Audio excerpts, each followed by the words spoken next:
macha allah merci. alors Chérif non jàngatee atmosphère politique gu Sénégal jamono ji dans sa généralité au fait parce que ñii nekk nañ fi ça va faire 9 mois hein? Voilà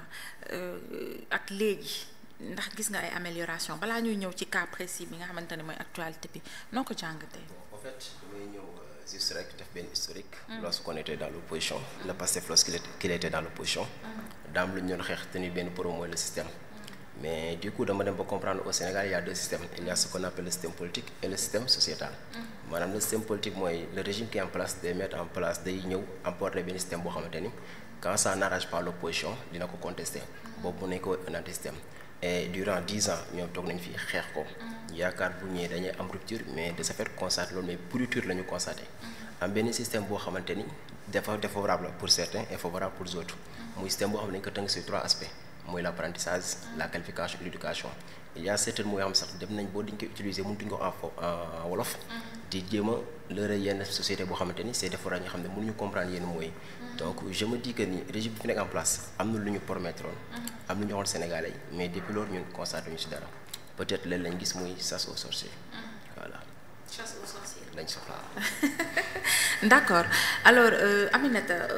démb ce qui s'est passé avant ñuy dugg ci ce qui s'est passé avec Barthélémy Diaz noo jàngatee les propos de Khalifa Ababacar Sall ci situation bi nga xamante ne ñu ngi koy dundaloo Barthélémy Diaz. Normal parce qu'il a seulement étalé li nga xam ne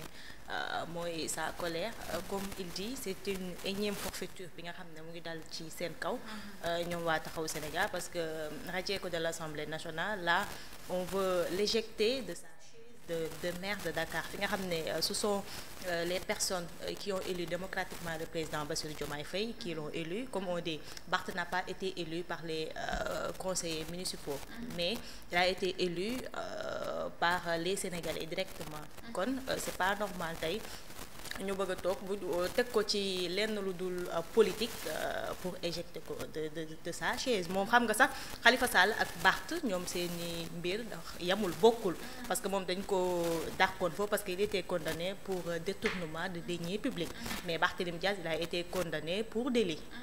te yaakaar naa bu ñu sukkandikoo ci li nga xam ne loolu le juriste yi wax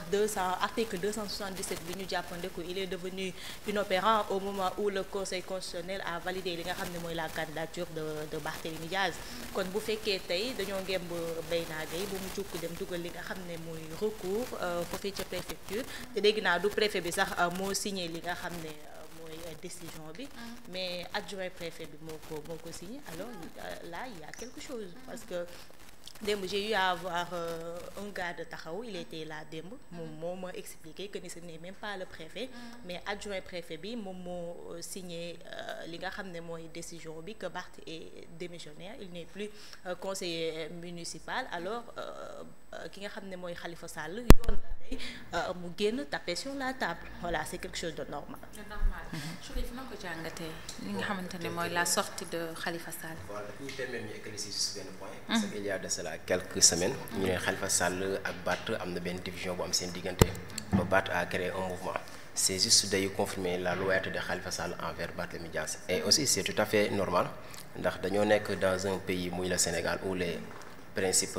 de notre fondement et les valeurs républicaines sont à respecter donc c'est tout à fait normal Khalifa Sall acte mu def damay ñëw juste rek sur le cas de Barthélémy Diaz parce que nous avons constaté juste une chose mooy le Sénégal alors le processus électoral du Sénégal est régi par notre constitution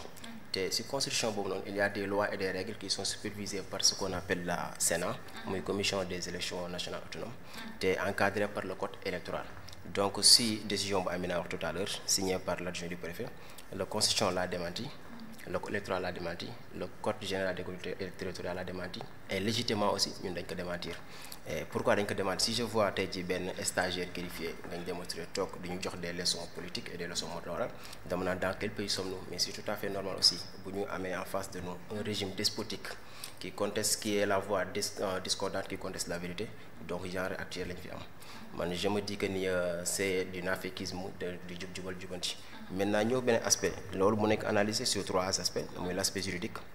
l'aspect politique et l'aspect éthique maanaam l'aspect politique dañuy ñëw boo ñëwee sur les articles que le préfet a visé muy article 29 article 30 article 277 boo xoolee loolu ça réfère uniquement le code électoral et le code électoral dafa nekk loo xam moo ñu permettre à ce que chaque élection moo ñu permettre ñu fixer les dates d'élection moo ñu permettre ñu def les parrainages moo ñu permettre aussi ñu def la proclamation des résultats donc bu jigee foofu après les élections législatives après les élections locales le code électoral ne interagit pas sur le code général des collectivités territoriales alors qu'on sait que le code général des collectivités territoriales moo régit tout ce qui est les collectivités territoriales donc côté boobu noonu mën nañu jël article 29 dans son alinéa 1 mu ne doit pas inscrire sur les listes électorales ceux condamnés pour crime et ñu xool ko sur cet acte n'a pas été jugé par crime mais plutôt par délit parce que à l'époque le juge avait requalifié les faits mu ne que ne homicide involontaire mu ñëw article alinéa 2 de ce même article lu wax mu ne ceux condamnés pour une peine d'emprisonnement avec sursis ou sans sursis assorti d'un amendement ou non pour l'un des délits suivants mu ne crime Barth n'a pas été jugé pour crime mu ne vol Barth n'a pas été jugé pour vol infraction trafic de stupéfiants escroquerie loolu yëpp Barth jugé ñu ko ci te même article 29 dans son dernier paragraphe firndeel na ko mu ne tous les autres infractions cette interdiction est de 5 ans après l'expiration de la peine prononcée donc peine ban an lañ ko prononcé donc ce qui veut dire que Barth a déjà purgé sa peine foofu day mel ni je me dis que est-ce que le préfet a bien lu la nouvelle version du code électoral ou bien est-ce que am na les documents nécessaires pour évoquer la révocation de Barthélémy Dias je me dis que ni peut-être dafa def benn amalgame côté boobu loo tax cet article là est inopérant pour révoquer Barthélémy Dias mu ñëw ci article 277 foofu day wax les conditions d'inéligibilité et d'incompatibilité te boo xool début dafa ne tout conseil municipal donc je me dis il faut ñu def comparaison parce que à l'époque entre 2009 et 2014 il y a ce qu'on appelle le mode scrutin indirect les maires étaient élus au suffrage universel indirect différent de l'actuel scrutin donc foofu mën nañ def différence entre le conseil municipal est-ce que maire bi ñu ko considérer comme un organe exécutif et le conseil municipal comme un organe délibérant donc ñu def définition donc est-ce que article boobu ça concerne le maire ou bien ça concerne le conseil municipal donc war nañ def foofu benn analyse peut-être dafa am benn problème de lecture ñu ñëwaat ci beneen aspect mooy le conseil daf ko démenti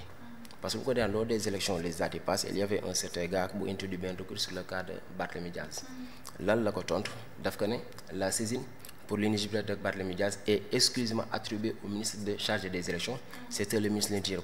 la question que je me pose pourquoi à cette époque le ministre n'avait pas agi mu bàyyi ba ñëw ba après les élections législatives ba Barth légitime mu ne day agir donc là je me dis que ni dafa am benn incohérence de leur part man dans toute cette histoire leen laa fi constaté mooy la personne de Barthélémy Dias dérange. Alors pourquoi parce que Barth va de ka rattraper il y a une vidéo qui circule sur le net depuis problème bi jóg mooy fu Barth di waxee que ni qu'il n'est pas éligible pour les 5 prochaines années. Bon en fait côté boobu ñun Barth jamono nañ ko jàppee comme c'est un homme politique et ñun nous sommes des républicains lépp lu ñëw lañ koy jàngee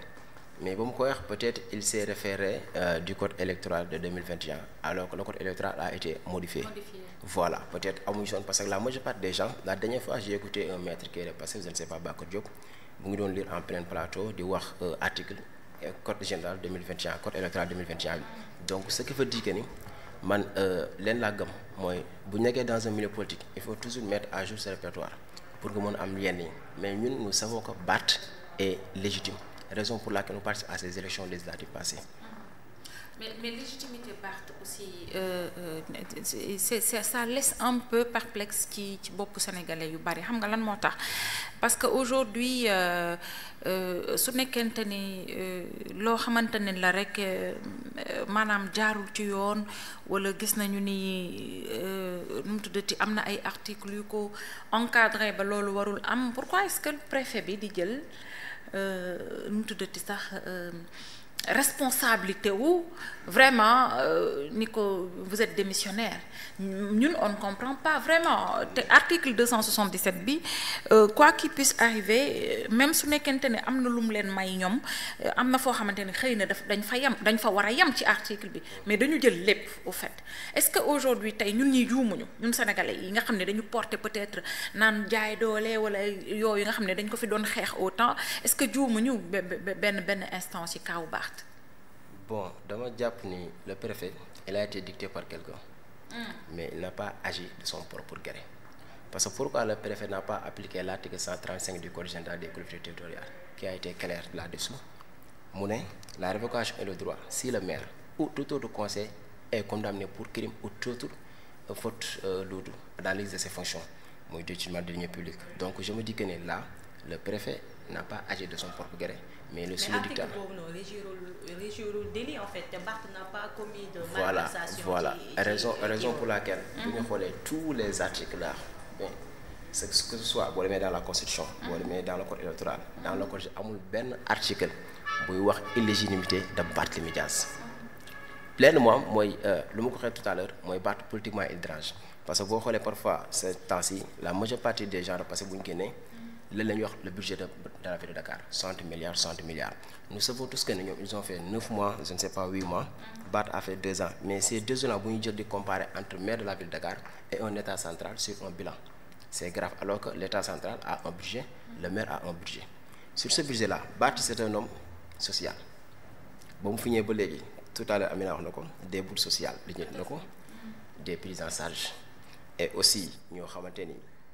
comme ni mu ko waxee sax aide tabaski yi aide sociale yi les projets yi mu nekk en train de defar